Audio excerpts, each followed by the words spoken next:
Welcome back to another Spirit Island video. In this video, I'm going to be looking at the blue team again, and we are going to resolve their following turn. I believe this is the turn 3 slow, and then turn 4 slow. So some things that happened. Many minds ended up drafting Insatiable Hunger of the Swarm, and they were able to do a ton of damage here in this A8 and generate a lot of fear. There was one small mistake that I made last turn or last video. I was actually supposed to gather the Dahan from E5 into E7, and that would have given us enough damage to kill. There's actually two explorers here.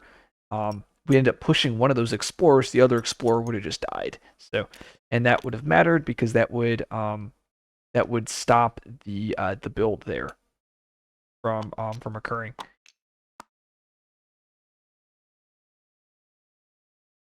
Okay, so we just had the Mountain Explorer with the Russia escalations. We are now on the slow phase. So Lightning has Weep, which is going to give them 2 fear, and they're choosing E4, and they get 2 fear because there's 2 invaders. They're then going to push this town from E4 into E7, allowing the Dahan in E7 to counterattack and kill that town. Eyes is going to be using Eerie Noises, 2 more fear, and they're going to push the towns from H4. One of them will go into A5, and one of them will go into A7. That is just trying to break up that mountain, that mining land, trying to prevent that HME loss condition. And that is it for the slow phase. And as you can see, all 3 of these spirits are going to reclaim here. So reclaim, reclaim, and also reclaim. And they're all drafting miners. Let's go grab those cards here.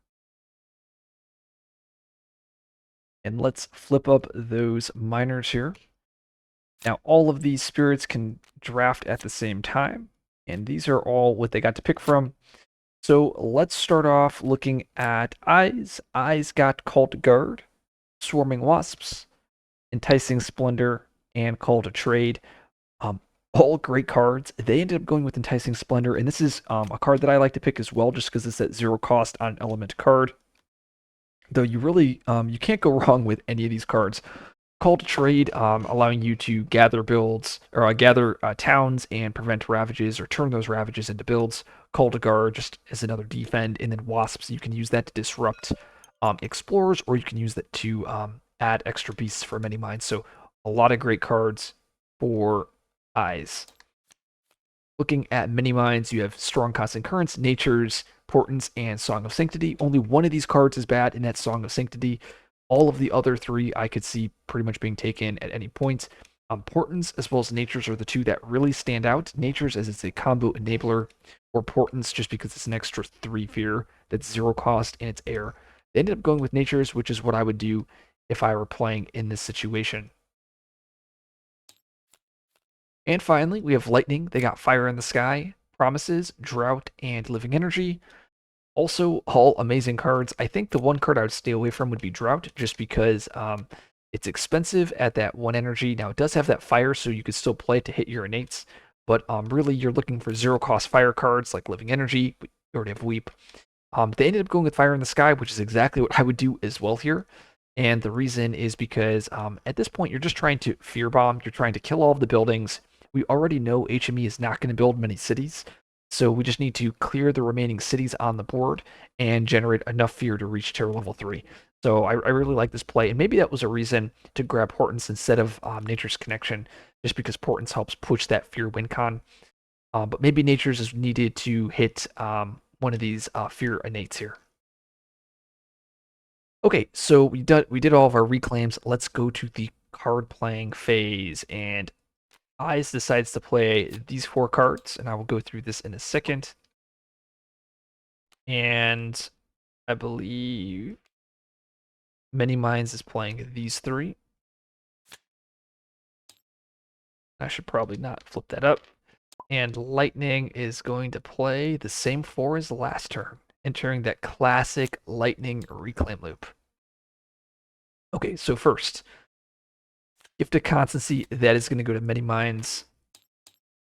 And that makes a lot of sense just because Many Minds wants to reclaim one of these cards. It also needs the energy to play Insatiable Hunger and would like to G2 next turn such that they can play Insatiable plus one of these cards over here. That makes a lot of sense. And I believe Eyes is going to take Lightning Spoon. Also makes sense because Many Minds has all fast cards, doesn't matter. And maybe Eyes uses it for Guidance and Eerie Noises. And spoiler alert, they do.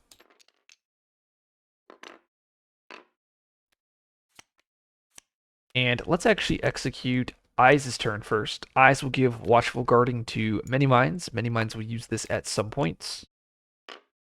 Eyes is going to use Lightning Spoon for Eerie Noises, 2 Fear. And they're going to push the one. Actually, I think they're going to do. Yeah, they're pushing 1 Explorer here from H4 into H7.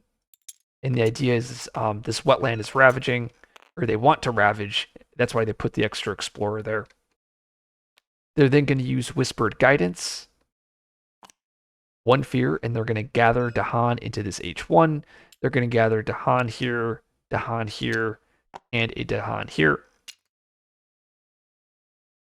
Oh, actually, I believe they do that. And they use the innate here, 1, 2, 3, giving them a defense 6, and gathering this Dahan. I believe they get 4 Dahan in there. Let me double check. And it actually looks like they gathered the Dahan like this. So there should be 1 single Dahan in H2. And that is all of Eyes' turn. Many Minds, this is the turn that gets a little bit tricky just because there's so much movement with that left innate.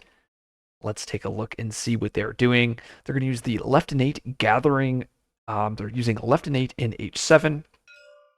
And they're going to gather the Sacred Site from A3, as well as beasts from E8, E6, and A8. And that is with that first 2 thresholds of the left innate, and then they're going to push up to 3 beasts. They're going to push the Sacred Site from on H7 over to here, as well as 1 beast into A1. And that is utilizing Many Minds' second, or actually the first special rule here, where they can push or gather beasts up to 2 distance. So they did that gathering beasts, and they relocated them over here onto A1. And it's one of my favorite things about Many Minds. It allows you to do some really cool beast maneuvers. Then Many Minds is going to be using Guide the Way on Feathered Wings, the card I always mispronounce. And they're going to do that over here on H5, gathering a Sacred Site and moving the 2 Dahan. They then are going to use their right innate, 1, 2, 3, giving them a nice defend 4 there. And then they took Boon of Watchful Guarding. They're going to pay 1 energy to get defend 8. That will be here. And they chose to gather one of the Dahan from A3 into H7.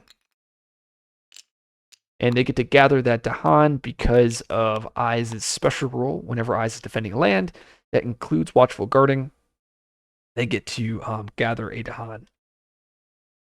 Okay, Dreadful Tide is going to be used on A1, removing half the beasts and 2 fear, and they get to skip a action. They're going to skip that Ravage action.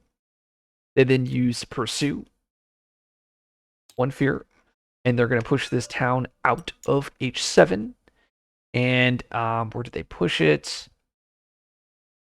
They're going to push the town to H8. Yep, and that makes sense. They're pushing it over here to create a future mining land, probably to play around the Salt card. Oh, and Boon of Watchful Guarding. I forgot to do that. So Boon of Watchful Guarding, they defend A tier.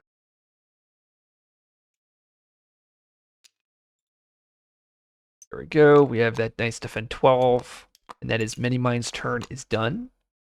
And we finally have the Lightning turn. Oh, and that was fast. That was fast from Lightning's Boon. Lightning is going to use Harbingers, 1 fear, pushing both of the Dahan over here into E3. They're going to use that innate. It's going to be 4 fear, 1, 2, 3, 4. Strife. strife there, and strife there. And then they're going to use Shatter Homestead to do destroy a town and get another fear. And they're going to do that here on E5, killing that town. And the whole point of that was to stop it from being a mining land, so that stop it from ravaging. Trying to see, are these the cards? Yeah, these are the cards for this turn. So I believe this is everything for them. Yeah, so this is all of their fast. They are nicely defending this. That's trading. And I mean, they have everything skipped. They're just, yeah, they're in a great position here.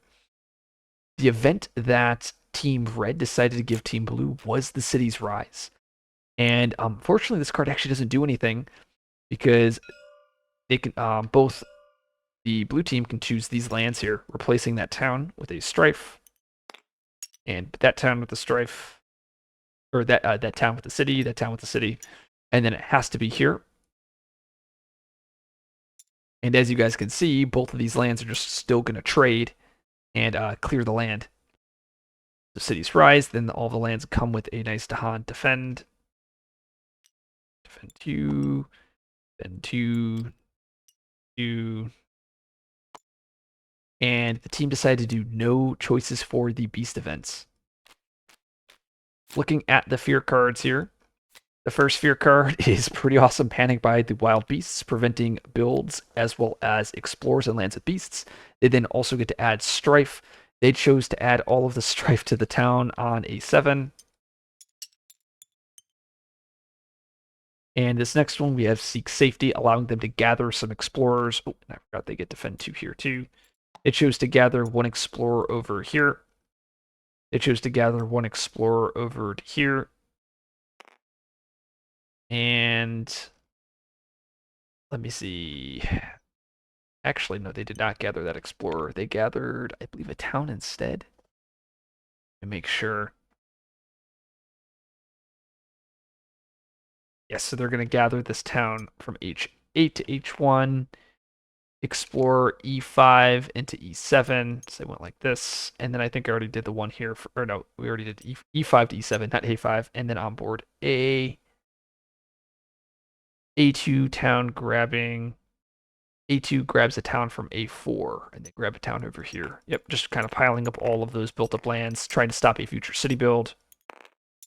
Okay, and now we are ready for the Jungle Ravage. So everything dies here. 2, 3, 4. It's dead. This Explorer gets pushed. And they decide to push the Explorer.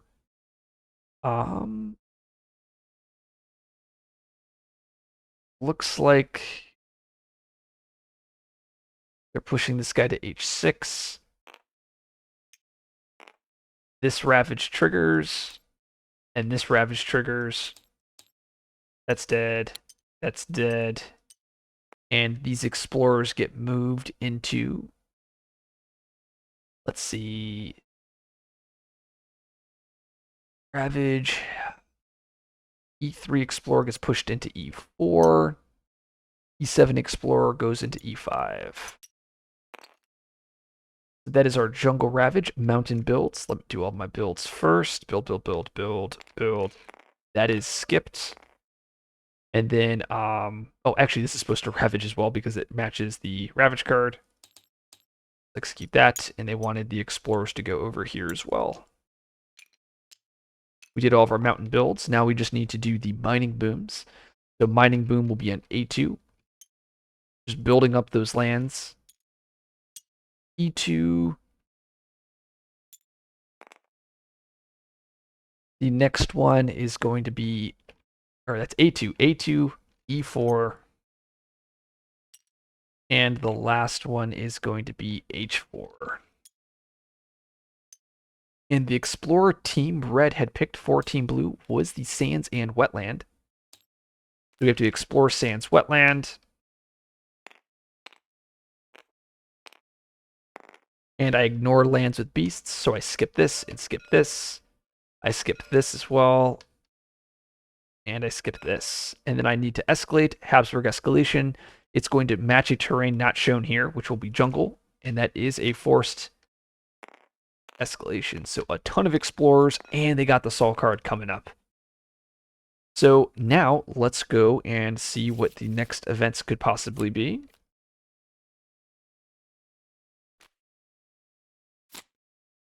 These are the next set of events. We have Distant Exploration, Sprawl, Contain, Gradual Corruption. Ooh, actually, these are cards I think I've already seen before. Right, because I've been using the blue game to shuffle the cards. So let me pause this video. 1 second. Okay, so I was able to load in the randomed events that I got from the other from the other mod. And we got map makers, promising farmland, thriving trade, new species spread, bureaucrats, missionaries, search for new lands, coastal towns multiply, interesting discoveries, as well as resourceful populace. So Team Blue is going to pick one of these events as well as the next Explorer for Team Red. And Team Red is going to pick one of these events. And they don't pick the Explorer. The Explorer is given and is going to be that Salt card for Team Blue. Now, looking at the board state, Team Blue is in a really, really good position. I would not be surprised if they can win next turn. And the reason is we just look over. So we have, I think I said this at the very start, we have some of the best Fear Spirits in the entire game here. We have Many Minds. I actually think Many Minds is better than Bringer just because of how consistent it is at generating fear. But Many Minds is like very strong. Eyes is Many Minds Light. And then Pandemonium Lightning is just a Fear Spirit on steroids. But it really doesn't do anything else outside to generate a lot of fear. So you put all of that together and you look at the fear deck here. This is what, 24? This is 28 cards to get to tier level 3.